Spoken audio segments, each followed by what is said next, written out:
Good morning, it's Happy Friday. Woo!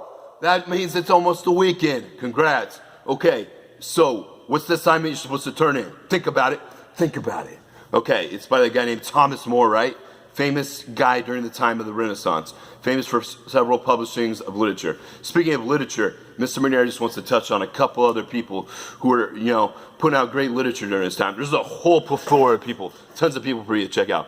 But one that comes to mind that Mr. McNair is very fond of, and if you've heard of this guy named Tupac the rapper, then you'll probably heard of the word Machiavelli, okay? It's actually based off a guy named Niccolo Machiavelli. Niccolo Machiavelli is seen as this kind of modern philosopher, modern political philosopher of the time when he was first coming around, all right?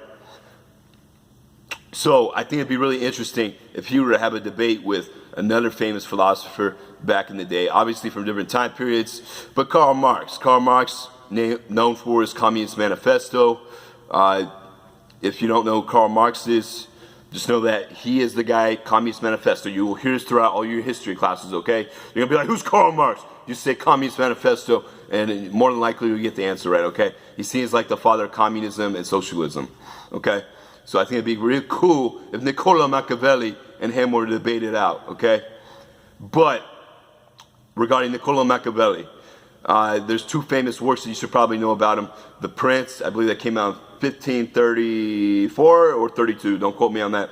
And then The Art of War, The Art of War. So go ahead and check those out if you want to. And then, by the way, Shakespeare, he's rolling around the cusp of, the end of the Renaissance, so go ahead and check him out. Most of you probably heard of some of his works. If you haven't read some of his works, you'll probably read some of those once you get in the 9th, 10th grade, so forth. At least that's what Mr. McNair did back in the day.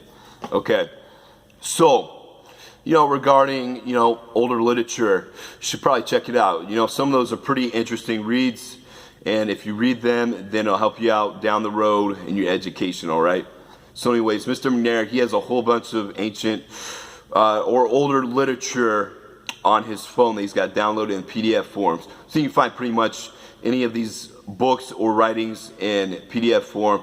Most of them half of them are already free on Google Books. But sometimes they don't put them on there, so you can usually just search around and find a PDF of them. Mr. McNair, one that comes to his mind that he has is The Count of Monte Cristo. He started to read that a little bit ago. He hasn't finished it though, but he'll probably pick it up here pretty soon. The Count of Monte Cristo. There's also a film that came out in, I believe, the 90s.